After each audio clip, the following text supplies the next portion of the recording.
Hey guys, welcome back to another video. If you are new, my name is Mel. I post 2 times a week, Wednesdays and Sundays.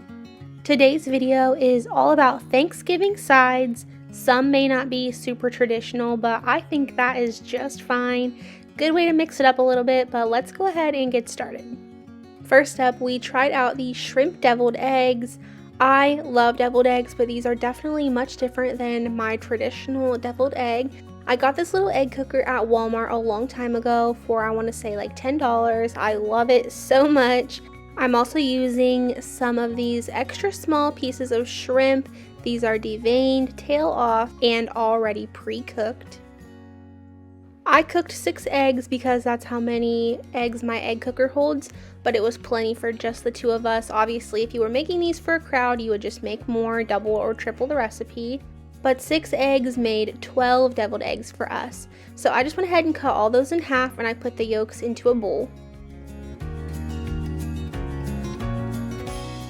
Getting started here, I'm just going to mash up my yolks with the back of my fork, and then we're going to add some mayonnaise as well as some Dijon mustard.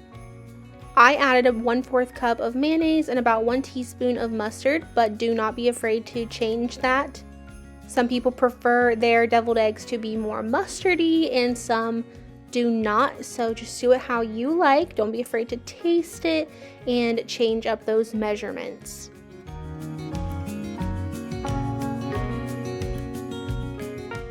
Now we're going to add some salt. I added in about 1/8 of a teaspoon, not much at all. Again, another one of those things that you can just add and taste. These eggs are a little bit salty and a little bit sweet.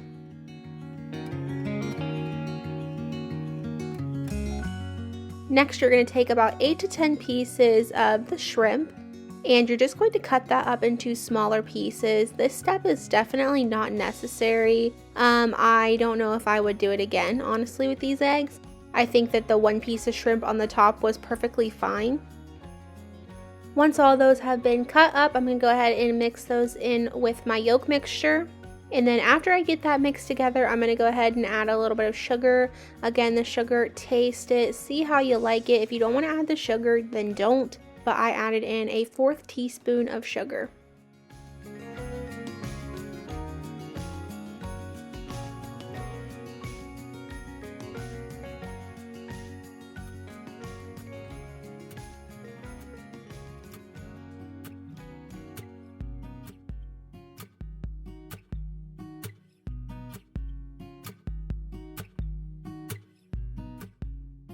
Now that everything is in my mixture, I'm going to add this into a sandwich bag.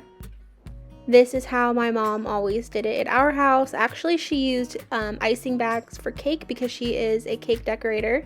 Plastic bags work just fine too. Just go ahead and add it all in there, and then you'll just want to make sure you push all the air out of the bag, seal it up, give it a little bit of a twist, and then cut the corner off.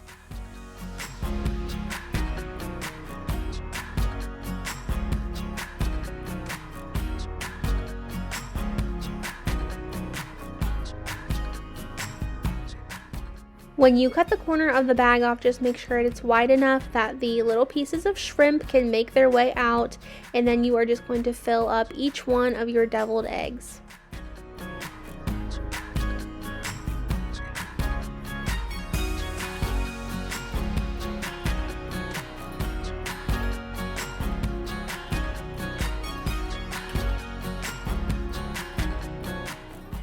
I did have 1 egg there that broke a little bit, but that's okay. We just used it to taste test. And then next I'm going to take 1 piece of shrimp and press that into each of the eggs.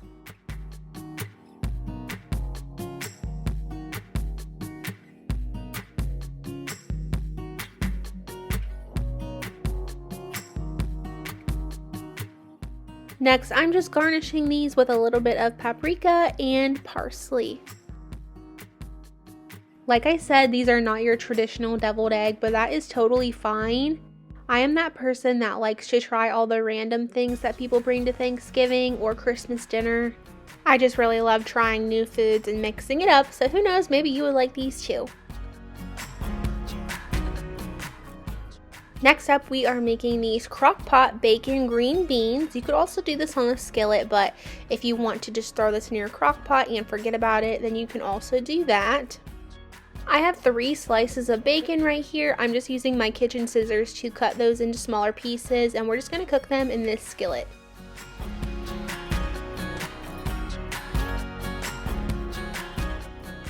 Once your bacon has been cooking for a few minutes, go ahead and add in half of a chopped yellow onion and let that cook with your bacon. It's going to absorb that bacon grease flavor and just overall help increase the flavor in your green beans.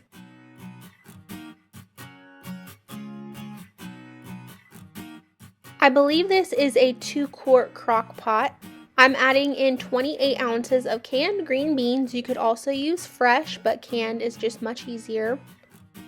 Next, I'm adding in my bacon and onions, and I'm going to add in some of the grease. I'm not dumping all the grease in there, but just enough to help give more flavor.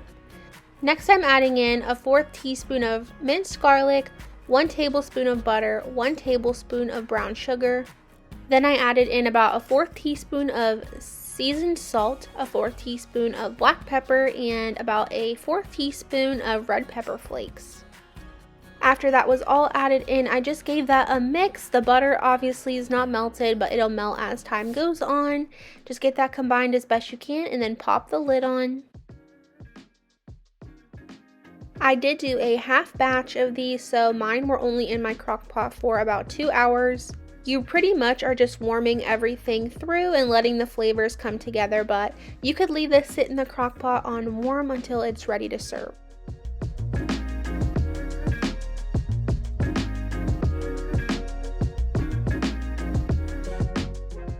Now we're making these pumpkin dinner rolls in this sweet cinnamon butter, and let me tell you, I love making these. They are so dang good. So we're gonna go ahead and make our butter first. I am doing a full batch, so I have 2 sticks of butter, 1 cup of powdered sugar, and a 1/2 cup of honey, as well as 2 teaspoons of cinnamon.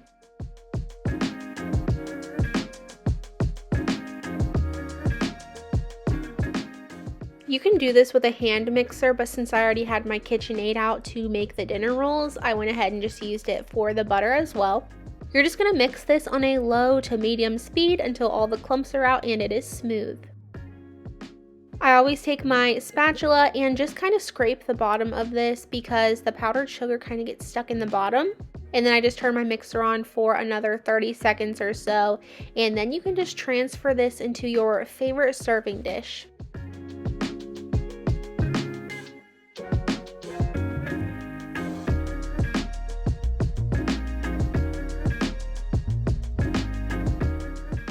I always add this into this little jar that I have. It seals really tight and I can just store it in the refrigerator. This recipe makes enough to fill up 2 of these jars, and then since I didn't want to use both of these right now, I went ahead and put the rest in a freezer bag, and you can freeze that for about 2 to 3 months. And with the holidays coming up, I'm sure that we can go through it in plenty of time. Now that that's done, we're going to get started on our rolls. So I'm adding 1/3 cup of milk into my measuring cup with 2 tablespoons of butter, and that's just going in the microwave for about 15 to 20 seconds to melt the butter. And then I'm going to add in 1 egg and 1/2 cup of pumpkin puree.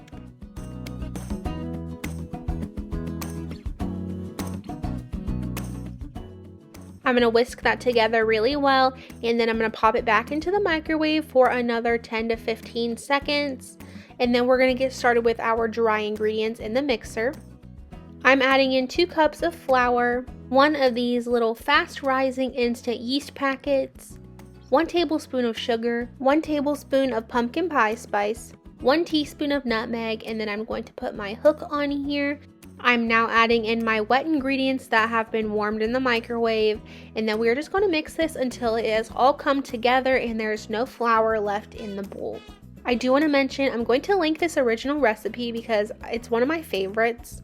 However, it's very easy for this dough to become dense.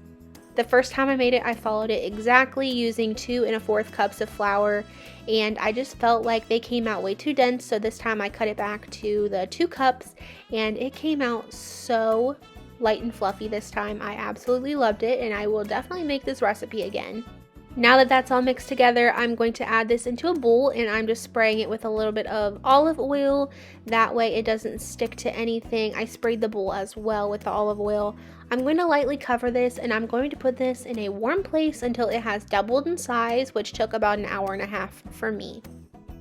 At this point, I'm going to start breaking it apart and rolling it into little balls. I like to pull mine apart and then flip it under. And for me, this came out with 9 rolls. They look really small at this point, but they are going to continue to rise for another 45 minutes after you get them all in here. I always come up with 9 in my 9x9 dish. It's just the perfect size. Like I said, I'm going to cover this and go set this back in my laundry room where it is a nice warm temperature because we don't have air conditioner in there, and they are going to double in size again. Next, I'm going to melt 1 tablespoon of butter, and I'm going to brush my rolls with this. Last time I didn't do this, but this time I think it definitely made a difference in how my rolls came out. So once I got those brushed with my butter, I put those in my oven on 375, and they baked for about 15 minutes.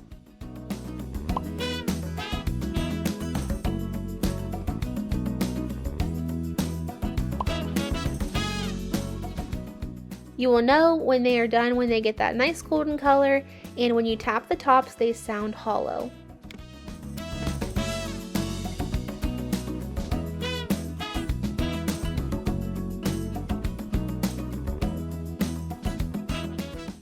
Last but not least, we are making these sweet glazed carrots. I absolutely love these. They're one of my favorite side dishes. My husband hates carrots, so I don't make carrots too often.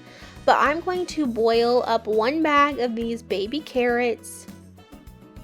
You can boil these to your desired tenderness. Mine cooked for about 15 minutes. In my skillet, I'm adding 1 tablespoon of butter and 2 tablespoons of brown sugar. I'm going to mix that together, let that brown sugar melt down, and then we are going to add in about 1 tablespoon of honey, 1 teaspoon of allspice, a dash of vanilla extract, and then just go ahead and give that another good mix together.